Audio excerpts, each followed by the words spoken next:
Lo acompañan la señora ministra de Seguridad Nacional, doctora Patricia Bullrich. Se encuentra presente además el señor secretario de Comunicación y Medios, el licenciado Manuel Adorni, y el señor diputado nacional, José Luis Espert. Además, en el día de hoy se encuentran presentes autoridades nacionales, autoridades provinciales, intendentes, autoridades de Expoagro, productores, empresarios y trabajadores del sector agroindustrial.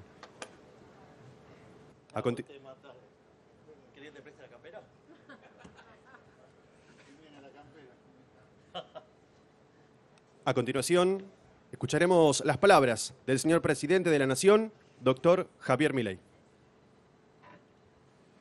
Muy buenas tardes a todos.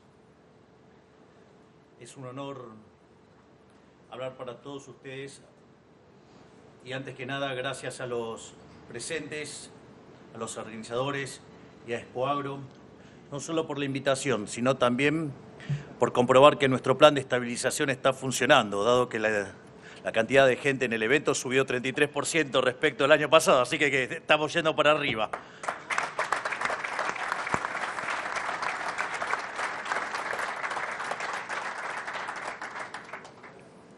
También quiero agradecer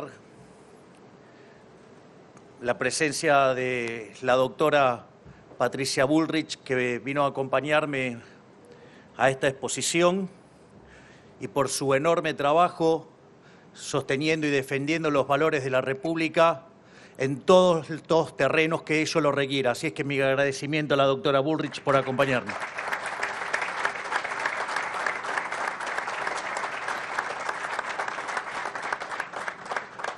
También quiero dar las gracias al queridísimo profe Espert, que es el presidente de la Comisión de Presupuesto de la Cámara de Diputados, que me acompañó el año pasado también y que también está haciendo una tarea titánica, ciclopia, ahí dentro del Congreso. Así es que mis agradecimientos para con ellos que han decidido acompañarme en el día de hoy. Y también quiero dar las gracias especialmente a todos los productores, ya sea grandes, medianos o pequeños, que diariamente sirven a la patria cultivando el suelo argentino.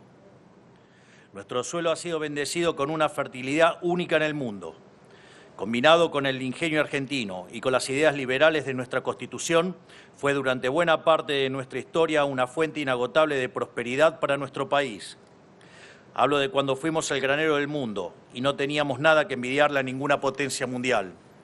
Cuando éramos una tierra de oportunidades que atraía inmigrantes de todos los confines de la tierra, cuando fuimos los primeros en erradicar el analfabetismo, cuando teníamos un Producto Bruto Interno Total superior a Brasil, México, Paraguay y Perú juntos. En resumen, cuando éramos ese faro de faros que hoy queremos volver a ser. En el centro de esa era dorada, como gran protagonista y motor de esa prosperidad sin precedentes, estaban los productores agropecuarios tirando del carro. Eran las épocas del modelo agroexportador, un término que fue transformándose en peyorativo a medida que el país se fue hundiendo en la miseria gracias a la llegada del modelo nefasto de la justicia social. Esto no fue casualidad. El plan sistemático de saqueo al campo fue deliberadamente completado con su demonización por parte de la política, a la vez que se comenzó a instalar la distribución forzosa de la riqueza como un acto de justicia. Y como resultado de la implementación de este modelo, la Argentina comenzó un largo descenso hacia la miseria y servidumbre, aquel periodo que nosotros llamamos el siglo de la humillación argentina. En palabras sencillas, cuando le fue bien al campo, le fue bien al país. Cuando el campo le fue mal, a Argentina también le fue mal. Y le fue mucho peor cuando la casta política comenzó a ver al campo como una mina de oro infinita mediante la cual financiar su plan radical de expansión del Estado.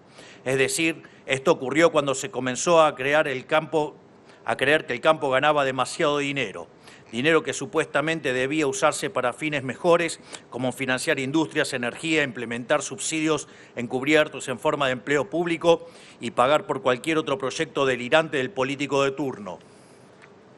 Básicamente, se utilizó la prosperidad de un sector prolífico como el agropecuario para financiar sectores deficitarios y poco competitivos, en nombre de un empecinamiento absurdo con tener una industria nacional para sustituir importaciones, costara lo que costara, amparándose en el discurso de la industria infante que tenía que desarrollarse y haciendo caso omiso a la demanda del mercado. No queda ninguna duda de que este abordaje ha fracasado y suficiente prueba es el oxímoron de que nuestra industria es el único infante de 90 años del mundo. Aprendimos por las malas que nunca va a ocurrir que una industria le toque la puerta al gobierno nacional y le diga gracias por tu ayuda, ahora ya estoy listo para competir, abría el mercado. Eso, digamos, claramente no ocurre. Así es que se lo vamos a precipitar. Así le sacamos el pie de la cabeza al campo.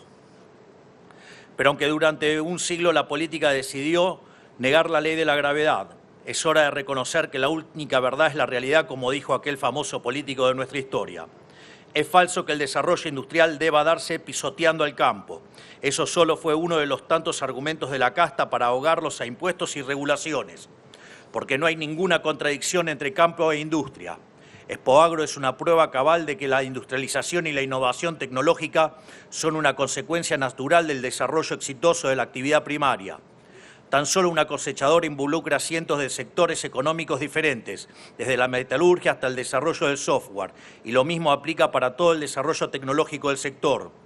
Si repasamos la historia, el mayor periodo de expansión industrial de la historia argentina fue durante el modelo agroexportador, y no como quisieron instalar los políticos de antaño con el modelo fracasado de la sustitución de importaciones. Así como también es mentira que el campo no genera valor agregado, dado que la labor del sector está en añadirle valor al suelo para eficientizar y multiplicar la producción de alimentos. Gracias a la siembra directa y a la innovación genética, la cual Argentina siempre fue una orgullosa protagonista, es que hoy podemos producir alimentos para 500 millones de seres humanos, un verdadero milagro, y podrían ser cientos de millones más si le sacamos el peso del Estado encima. Otra de las grandes mentiras difundidas por la casta es que el agro no genera puestos de trabajo cuando, según datos del último año, la participación del sector agroindustrial en el empleo formal es de aproximadamente el 25%, incluyendo el procesamiento de sus materias primas, el comercio y los servicios derivados. Pero aún a pesar del peso asfixiante del Estado, que hasta intentó llevar adelante la nefasta Resolución 125 para saquearlo como nunca antes, el sector sigue siendo competitivo en todo el mundo. Imaginemos entonces cuánto más se podría lograr con un Estado que no estorbe. Nuestro gobierno es el primero en mucho tiempo, o quizás en la historia argentina, que rechaza la idea del Estado como un mecanismo de apropiación compulsiva de la riqueza ajena. De hecho, estamos en las antípodas de este pensamiento. Venimos a limitar el poder arbitrario del gobierno y a liberar al sector privado. Y, por supuesto, venimos a sacarle el peso del Estado de las espaldas de los productores. Es porque sabemos que un Estado chico equivale a una sociedad grande, porque sabemos que la prosperidad va indefectiblemente de la mano de la libertad, y en este caso de la libertad del sector agropecuario. Y porque entendemos que los empresarios son benefactores sociales y que su búsqueda de ganancia redunda en un beneficio para el conjunto de la sociedad. Y fue con ese mismo norte que encaramos todos los pasos dados durante nuestro primer año de gobierno, que pasaré a enumerar algunos de ellos. Digo, porque es interesante, ¿no? Porque, ¿qué tal, Nicolás? ¿Cómo estás? Porque el año pasado hablábamos si eran promesas. Ahora estamos hablando de hechos concretos que hemos logrado. Entonces, me parece interesante hacer estos racontos de una manera más contundente. Y, por ejemplo, el primer objetivo siempre estuvo claro y fue ordenar la macroeconomía para que todos los argentinos pudieran empezar a gozar de un mejor pasar económico. Así vimos una reducción notable de la inflación como de la brecha cambiaria, que se ubicaba en torno al 200%, castigando la rentabilidad de todos ustedes, obligándolos a acceder a insumos a un dólar altísimo y obligándolos a vender su producción a un dólar bajísimo. Hoy la misma brecha se encuentra rondando el 15% con un régimen especial para exportaciones, mediante el cual hasta un 20% de lo exportado puede liquidarse al valor libre. Yo recuerdo durante la campaña y cuando hablaba con los representantes del sector, claramente había dos problemáticas muy marcadas, y uno era la brecha y el otro eran las retenciones. y que si lo poníamos en términos cuantitativos era mucho más significativo el tema de la brecha, ya que la brecha rondaba en torno al 200%. Es una relación 3-1. Y esto no quiere decir que no considere que las retenciones sean una aberración. Lo que digo es que en términos de magnitud el problema era mucho más importante, y una de las cosas que yo me comprometí fue a ordenar la macro y a pulverizar la brecha. De hecho, nosotros asumimos con una inflación que viajaba al ritmo del 17.000% anual, es decir, 54% mensual, que era la inflación mayorista. Y hoy, digamos, la inflación mayorista en la última parte del año 2024, de hecho, viajaba por debajo del 2%, y en términos de dólares estábamos en deflación los últimos meses. Es más, cuando hicimos el plan de estabilización con un recorte del gasto público de 15 puntos del PBI, 5 en el Tesoro y 10 en el Banco Central, que decían que era imposible de hacer y que nosotros lo hicimos, que resolvimos el problema del Tesoro en un mes, que resolvimos el problema del Banco Central en 6 meses, digamos, como fruto de esa estabilización nos dijeron que se iba a destruir el nivel de actividad, que se iban a multiplicar los pobres de manera imposible, y sin embargo nada de eso ocurrió. Nosotros decíamos que íbamos a recuperarnos en una V corta, y efectivamente la recuperación fue en V corta, y cuando uno toma el PBI desestacionalizado en la versión mensual, terminamos 5% arriba del año 2023, y a eso la pobreza, después del sinceramiento inicial que llegó a trepar en la frecuencia mensual medida por la Universidad Torcuato Di Tella, que metodológicamente es igual a lo que hace La Plata, lo que hace la UCA y lo que hacemos nosotros en Capital Humano y en el INDEC, nada más que son distintas formas de frecuencias, si se toman en mensuales, digamos, trimestrales o, digamos, o semestrales. Digamos, ese número del 57% pasó al 33%, el último dato de frecuencia mensual. Es decir, que la pobreza cayó en 24 puntos porcentuales, y lo cual, digamos, parece en números, es impresionante, pero es más impresionante cuando pensamos que fruto de esta estabilización con orden, logramos sacar de la pobreza a más de 10 millones de argentinos. Y eso sí que también es un logro enorme que creo que vale la pena destacar.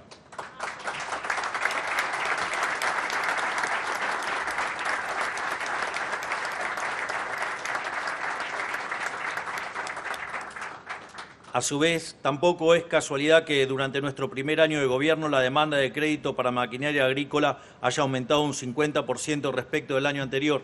Recién en la previa a ingresar a esta sala hablaba con Salvador Di Stefano, que está acá, y me contaba que ayer, digamos, el Banco Nación, ¿qué haces? ¿Cómo estás?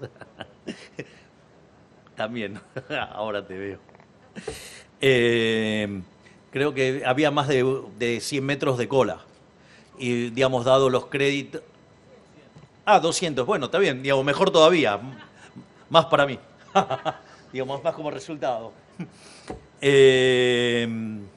Así es que, bueno, digo, está bueno, digamos, que vean cómo están siendo apoyados, y que esto, digamos, les está dando un motor importantísimo a uno de los pilares de lo que es nuestro modelo, digamos, de expansión. Así es que eso también, digamos, es una buena señal, porque cuando nosotros asumimos se discutía la hiperinflación, y hoy hasta volvieron los créditos hipotecarios a 30 años. Vaya que, digamos, esto cada día se parece más a un milagro, que en realidad no tiene nada de milagro, es solamente aplicar la buena teoría económica. Tampoco es por casualidad que las exportaciones agroindustriales hayan crecido un 56% en volumen y un 26% en facturación, o que el mes pasado hayamos visto un boom de exportaciones por más de 7 millones de toneladas de granos y derivados. Ni es por casualidad que la superficie sembrada en la campaña 24-25 haya crecido casi un 20%, superando altamente cualquier récord anterior, sino que es por un compromiso férreo de nuestra parte por correr al estado de los negocios para que deje de entorpecer a quienes producen. En tan solo un año derogamos y simplificamos más de 350 normas burocráticas que atentaban contra la generación de valor. Derogamos normas en SENASA y en el INASE. Eliminamos declaraciones juradas inútiles. Exterminamos para siempre prohibiciones y cupos en la exportación de granos y carnes. Eliminamos fideicomisos y precios máximos para los alimentos. Redujimos aranceles a la importación de fertilizantes, herbicidas y sistemas de riego. También comenzamos a poner en práctica la libre competencia de monedas que prometimos, ofreciendo los primeros créditos en litros de leche para tamberos y ahora en kilos de capón para los productores porcinos. Esto es muy interesante, una de las cosas que nosotros habíamos propuesto a lo largo de la campaña era ir a un sistema de competencia de monedas. Obviamente, como todo se deforma en la campaña, lo llamaban dolarización, y en realidad una de las cosas que yo explicaba es que el sistema de competencia de monedas funciona como un sistema de canastas de moneda, donde a diferencia de las canastas de monedas administradas por un banco central, que las determina a dedo el Banco Central, en este caso se determina endógenamente por las decisiones de los individuos. Y eso también expliqué que la moneda en realidad no tenía por qué ser el dólar o el euro, podía ser cualquier moneda, pero que había otros casos que la moneda podía ser, por ejemplo, para un petrolero podría ser el WTI, para alguien que estaba en el sector del gas, el BTU, y claramente, por ejemplo, para el campo podría ser la soja o cualquiera, de los productos, de modo tal, esto es muy importante porque se elimina el riesgo de descalce de moneda. Y al eliminarse el riesgo de descalce de monedas, ustedes van a un negocio que tiene menos riesgo, por ende tiene menor tasa de descuento y eso le permite amplificar el valor. Y esa amplificación de valor se ve, constatada cuando ustedes amplían la base de capital. Con lo cual no solo producen más, sino que además se genera empleo y además la economía crece. Por lo tanto, esto de también eliminar este tipo de riesgos hace que básicamente haya mayor prosperidad. Y así podría quedarme hasta el domingo enumerando las cosas que hicimos y pensamos seguir haciendo para mejorar la competitividad del sector. Esto que digo de podría estar claramente hasta el domingo no es una metáfora. Una de las cosas que nos empezó a pasar cuando revisábamos las redes es que íbamos publicando cosas que íbamos haciendo y en ese contexto nos encontrábamos con que la gente, mucha satisfacción por parte de la gente y diciendo, esto es mucho más de lo que voté. Entonces, una de las cosas que se le ocurrió al brillante vocero que tengo, que es Manuel Adorni, que gracias por acompañarnos también acá, qué lindo, hoy me vine rodeado de toda gente que irrita zurdosa por doquier. Así que, se van a decir, este es un provocador. Me encanta. Al margen de eso, entonces, nosotros claramente habíamos hecho un programa de gobierno, una propuesta, que decían que básicamente era imposible de hacer. O sea, cada una de las cosas que nosotros decíamos que queríamos hacer, decían que era imposible. Y no solo eso, sino que no eran pocas medidas, eran muchas y muy exigentes, con lo cual, era en la doble dimensión, era muy complicado. Y ahí una de las cosas que nosotros vemos es que lo que hizo Manuel fue medir qué grado de avance teníamos. Entonces, si en el 25% de lo que lleva el periodo de gobierno, ¿no? El primer año de estos 4, o sea, me puse bullish, si hubiéramos cumplido el 25% de las promesas estaríamos bien, por decirlo de alguna manera. Y lo que reveló el trabajo que hizo Manuel es que cumplimos con el 78% de las promesas. Pero además también hicimos algunas cosas que tampoco teníamos planeadas hacer. Y en ese contexto, cuando uno incorpora estas cosas que hicimos, aun cuando no estuvieran planeadas hacer, básicamente el grado de cumplimiento es 97%. O sea, de pasar de gobiernos que prometían cosas y no cumplían nada, pasamos a un programa hiper exigente y donde solo en un cuarto del periodo cumplimos el 97% de las promesas. Vaya que eso sí es trabajar.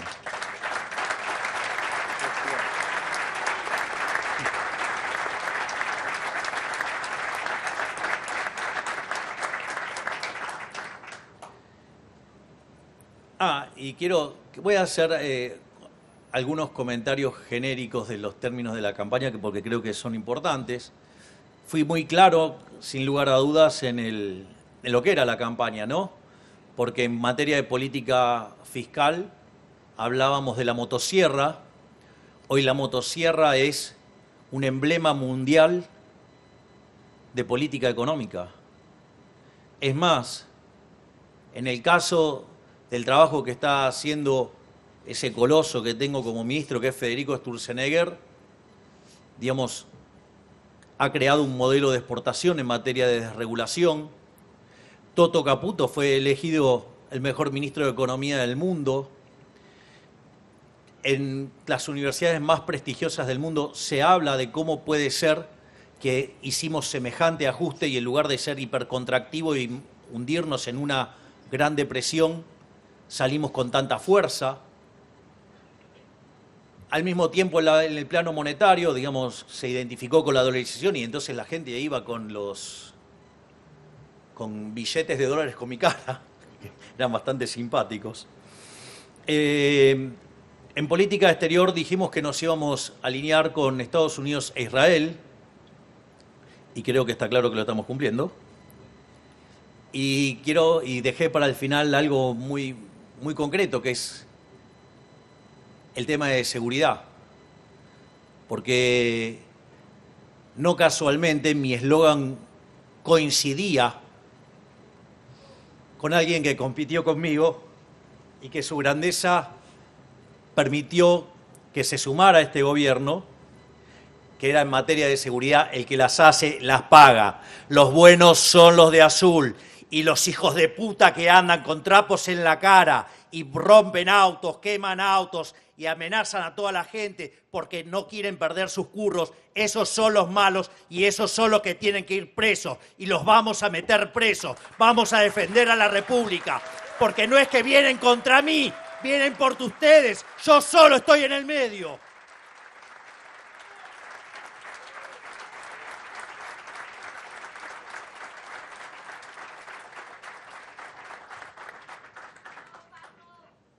Así que imaginen que si acelero en las curvas, ahora voy a acelerar mucho más.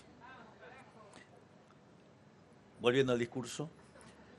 Todo esto lo hacemos porque es nuestro deber aplicar nuevamente las ideas que hace 100 años hicieron de la Argentina el país más rico del mundo. Para eso necesitamos entender entre todos que debemos volver a pensar a la Argentina en generaciones, con la intención de que nuestros actos del presente tengan repercusión positiva en las generaciones del futuro. Estar dispuestos a volver a sembrar árboles de los que quizás no disfrutemos la sombra. El campo tiene esta mentalidad, pero la casta política no. Y la imposición del modelo de la casta arruinó a más de 5 generaciones con sus intervenciones ridículas.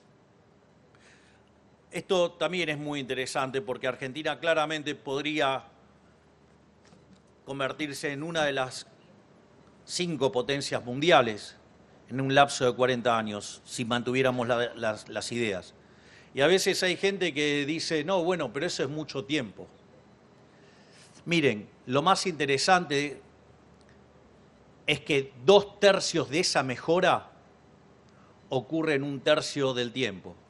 Es decir, que en un lapso que puede ir entre 10 y 15 años podemos ver cosas maravillosas. Lo que hay que hacer es poner la voluntad y tener la voluntad de volver a abrazar las ideas de la libertad e ir para adelante. claramente abrazar las ideas de la libertad le termina con el curro a un montón de delincuentes, que son los que después organizan marchas.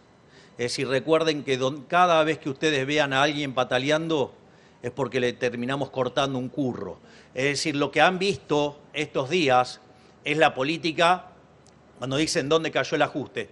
Vean los que patalean y van a ver dónde cayó el ajuste. Cayó sobre los que han arruinado la Argentina. Y no vamos a parar, porque nosotros gobernamos para los argentinos de bien, para los que quieren vivir del fruto de su trabajo, no para los delincuentes.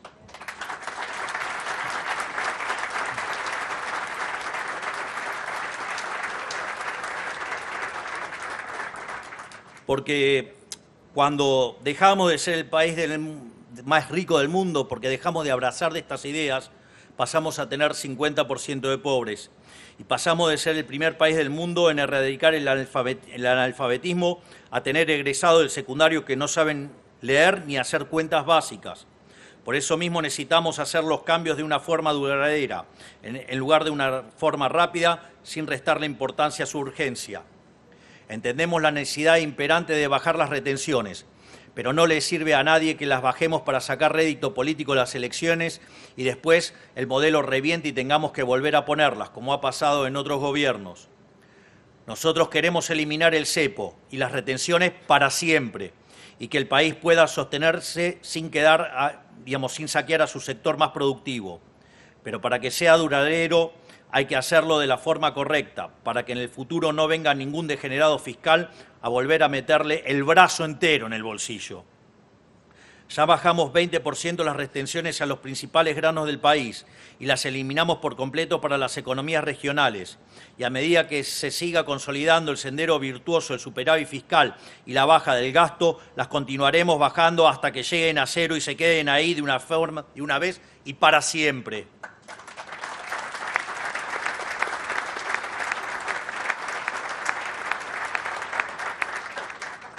A su vez, para entender un poco por qué es tan importante el superávit fiscal, por un lado, porque nos permite bajar impuestos y devolverle productividad al sector privado. Por otro lado, porque nos permite hacer frente a situaciones inesperadas y tragedias impredecibles como el temporal en Bahía Blanca hace unos pocos días. Gracias al superávit fiscal pudimos enviar 200.000 millones de pesos a la ciudad para ayudarlos a ponerse de pie nuevamente. De no haber existido el superávit, hubiéramos tenido que recurrir a imprimir dinero licuándole el salario a todos los argentinos con inflación y aumentando la pobreza en el proceso. Esto es muy interesante porque mientras que algunos aprovechan las desgracias para carancheo político, berreta, digamos, propio de los políticos que nos han empobrecido a lo largo de la historia, de los 8 ministerios que tenemos, 6 estuvieron trabajando de modo activo en ayudar a Bahía Blanca. Desde el primer día, la doctora Bullrich, a cargo de las fuerzas de seguridad, el doctor Petri, a cargo de defensa, desde el primer día estuvieron trabajando en esos momentos de mayor emergencia, donde la situación era más complicada, donde todo era que parecía un caos. Ellos fueron a poner orden. Y no solo eso, sino que además llegaron las ayudas del Ministerio de Capital Humano y además el Ministerio de Salud, básicamente hasta colaboró armando un hospital, como un hospital de campaña. Y no solo eso, sino que además el ministro Caputo con el secretario de Hacienda, Guberman, trabajaron intensamente para encontrar cómo podíamos hacernos de fondos para poder darle asistencia a Bahía Blanca. Y así es que logramos poder reasignar partidas y conseguir recursos por 200.000 millones de pesos. Es decir, así que mientras que muchos hablan, cacarean y siguen gastando en boludeces como, sobornar medios de comunicación con pauta oficial, adornar periodistas, gastar en penes de madera y en la ESI y en todas esas cosas, nosotros ponemos los recursos donde la gente la necesita para resolver los problemas concretos de la gente. Al mismo tiempo, digamos, falta que mencione un ministerio más, que es la Cancillería, donde a la luz de los apoyos que hemos conseguido del exterior, también estamos trabajando en ver cómo podemos aportar más ayuda. O sea, una vez que se superó la situación de crisis y la situación más urgente y donde había que iniciar el camino de la reconstrucción, ese fue el momento en el que yo podía ir, porque si lo hubiera hecho antes, hubiera estado estorbando. Hubieran puesto una foto muy linda, pero le hubiéramos hecho perder un montón de tiempo a cada uno de los grupos asignados a resolver esos problemas en un momento, digo, porque esto es así, digo, créanme que es así. Si yo voy el primer día, cada uno de los grupos se ponen a explicarme lo que tienen que hacer. Por lo tanto, digamos, esa tarea puede demandar por lo menos 5 horas y ahí cada minuto cuenta para salvar vidas humanas. Por lo tanto, digamos,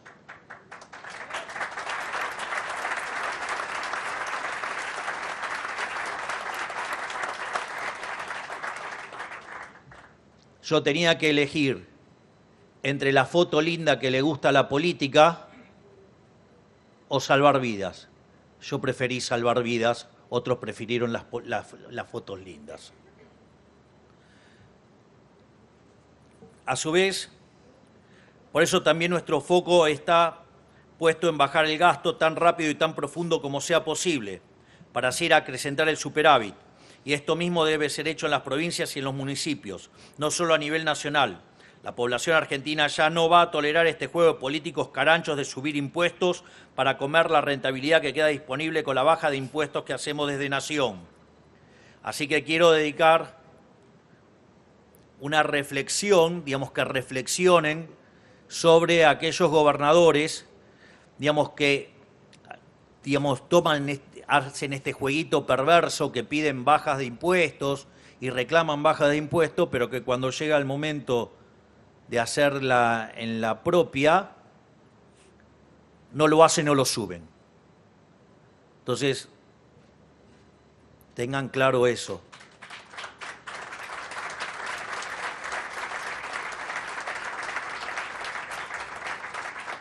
Es decir, nosotros dijimos que íbamos a bajar impuestos y bajamos más de 3 impuestos. Entre ellos el impuesto inflacionario, que con el señoriaje le robaba a los argentinos 15 puntos del PBI.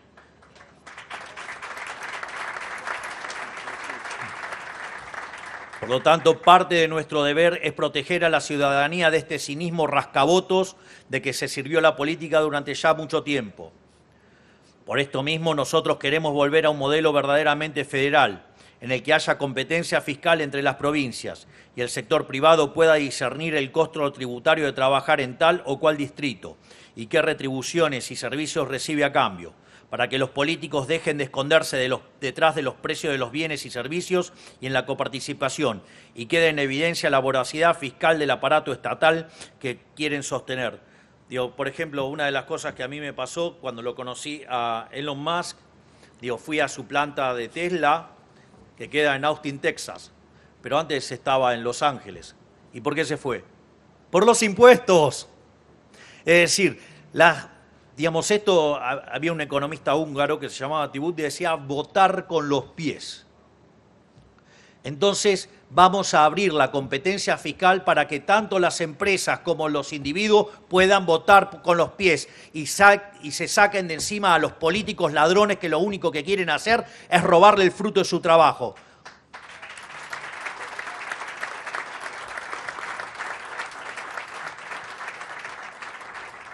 Por esto mismo, nosotros queremos volver a un modelo verdaderamente federal, en el que haya competencia fiscal entre las provincias y el sector privado pueda discernir el costo tributario de trabajar en tal o cual distrito y qué retribuciones y servicios recibe a cambio, para que los políticos dejen de esconderse. Esto ya lo había dicho. Lo repito porque es bueno repetirlo, digamos. Gracias, Esper. Un profe condescendiente. No, me tenés que bajar un punto ahí, Esper. Yo a un alumno se lo hubiera bajado. Bueno, gracias, entonces lo repito. Es decir, que como había dicho, para que los políticos dejen de esconderse en los precios de los bienes y servicios y en la coparticipación, y que quede en evidencia la voracidad fiscal del aparato estatal que quieren sostener. El lugar de llegada para este y para todas nuestras reformas es conceptualmente simple. Queremos ser un país en el que la vida sea más fácil para el que hace las cosas bien y sea mucho más difícil para aquel que hace las cosas mal. Una sociedad en la que hacer lo correcto sea sencillo y actuar incorrectamente sea costoso, muy costoso, y el que las hace las paga.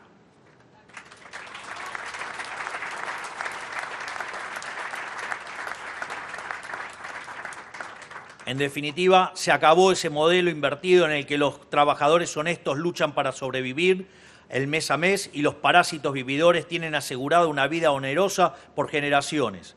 Ese modelo en el que las víctimas son tratadas como victimarios y los victimarios tratados como víctimas. Ese modelo que se cansaba de revistar el pasado porque no podía prometer ningún futuro. En nuestro primer año dejamos en claro que nuestro gobierno va a marcar un punto de inflexión para nuestra gran nación, porque por primera vez en décadas volvimos a mirar hacia adelante pensando en cómo crecer, en lugar de cómo distribuir una ganancia cada vez más pequeña. Dejamos atrás la mentalidad de la escasez para volver a ver el mundo bajo los ojos de la abundancia. Y Argentina es el país más abundante del mundo. Tenemos la tierra más fértil del planeta y el mejor capital humano. Así aprendimos a sacarle agua hasta las piedras. Ahora nos queda sacarnos el peso de la mochila, de la casta de nuestras espaldas para volver a ser la gran nación que ya supimos ser. Que tengan todos un excelente día, que la fuerza del cielo nos acompañen y ¡viva la libertad, carajo! Muchas gracias. De esta manera despedimos al señor presidente de la Nación, doctor Javier Milei, y despedimos también a la señora ministra de Seguridad Nacional, doctora Patricia Bullrich, el señor diputado nacional José Luis Espert y también al señor secretario de Comunicación y Medios, el licenciado Manuel Adorni. Les pedimos a los presentes que se dirijan al predio de la Expo Agro para continuar con las actividades programadas. Muchas gracias.